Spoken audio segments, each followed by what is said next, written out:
Clinton Foundation whistleblowers testify it operated as an unregistered foreign agent.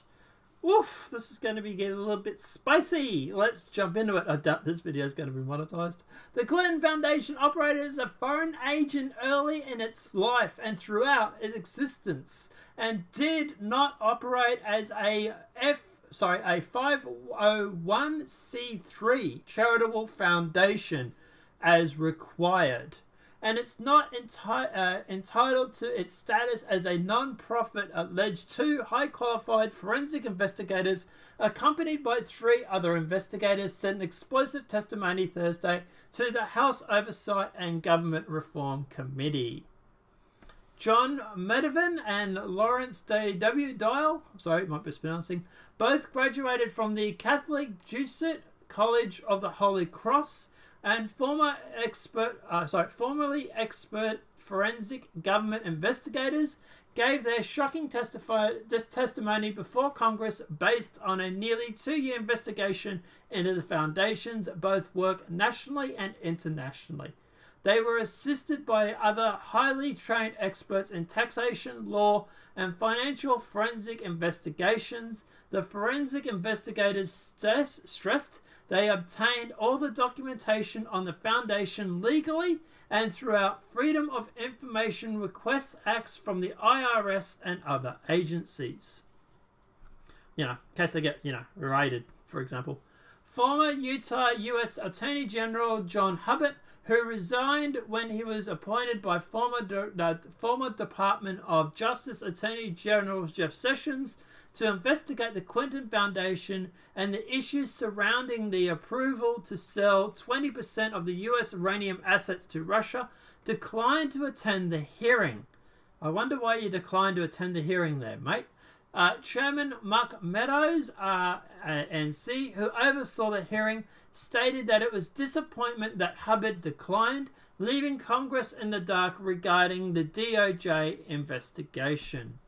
Investigations into the Clinton Foundation have always been plagued by political, but Mullen warned to make clear in his opening statement that his investigation was one of many his firms conducted on non-profits and had nothing to do with politics. Dial and Moran have amassed 6,000 documents in nearly 2 years' investigation through their private firm MDA Analytics LLC. The documents were turned over more than a year and a half ago to the IRS, according to John Solomon, who first published the report last week in The Hill.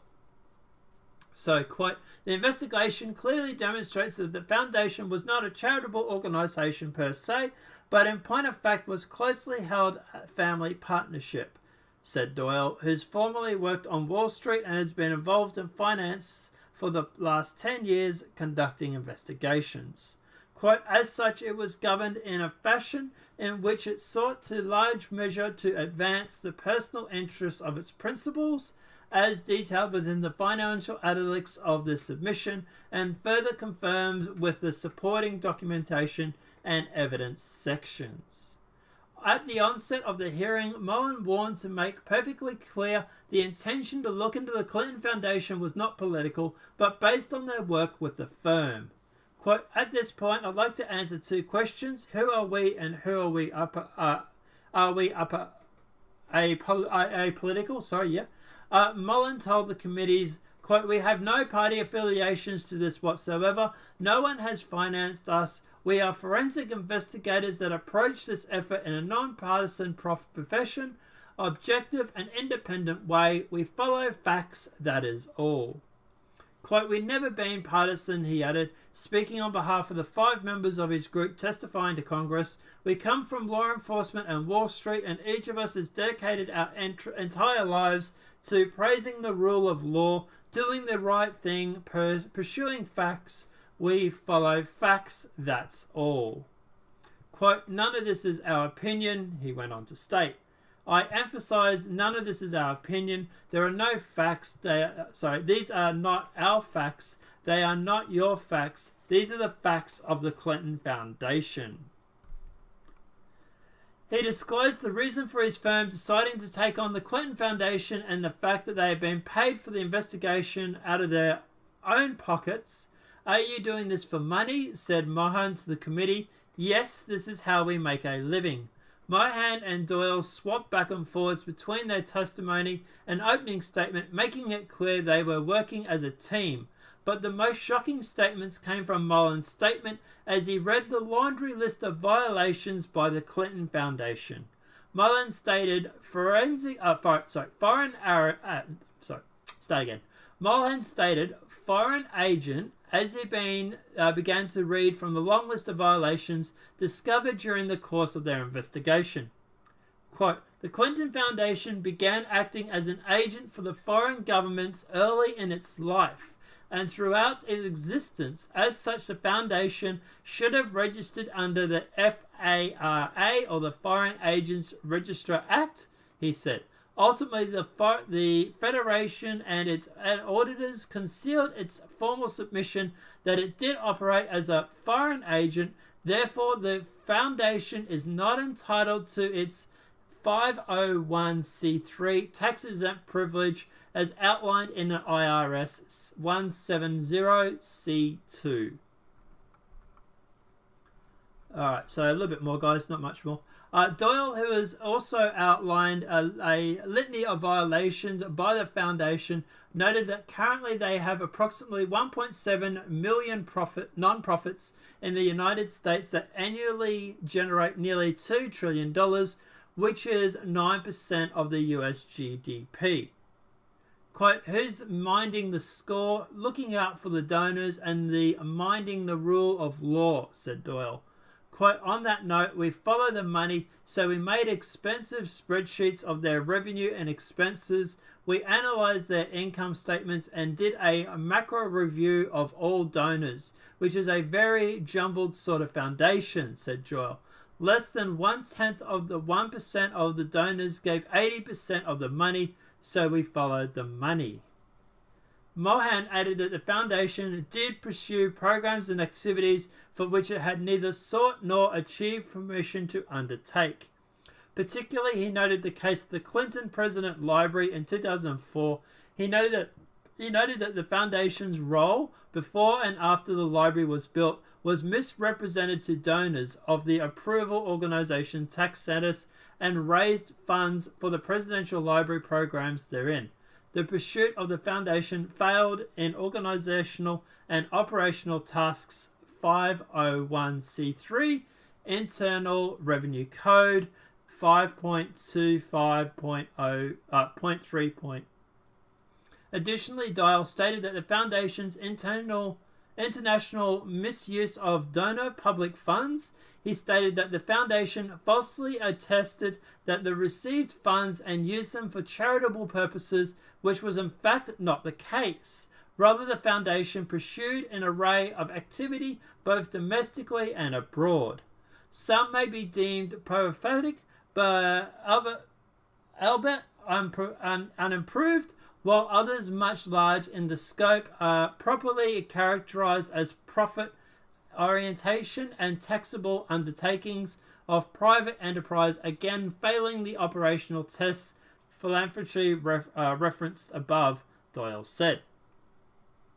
Philip Hankey, a tax law professor at Louisiana State University, who is a former exempt organizations lawyer at the IRS, and Tom Phelan, president of the conservative government watchdog group Judicial Watch, also testified at the hearing. Judicial Watch has been at the forefront of fighting the Clinton Foundation in court to access documents requested by the FIRE, or the Freedom of Information Act. Hankeby and Ferguson testified during the first panel of the hearing. Okay, so look, at the end of the day, what's the takeaway from this? Clinton might be going to jail. I doubt it.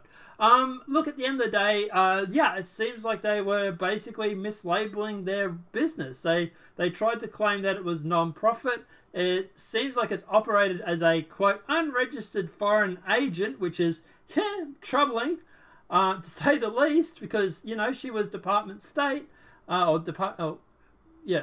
Secretary of State. Yeah.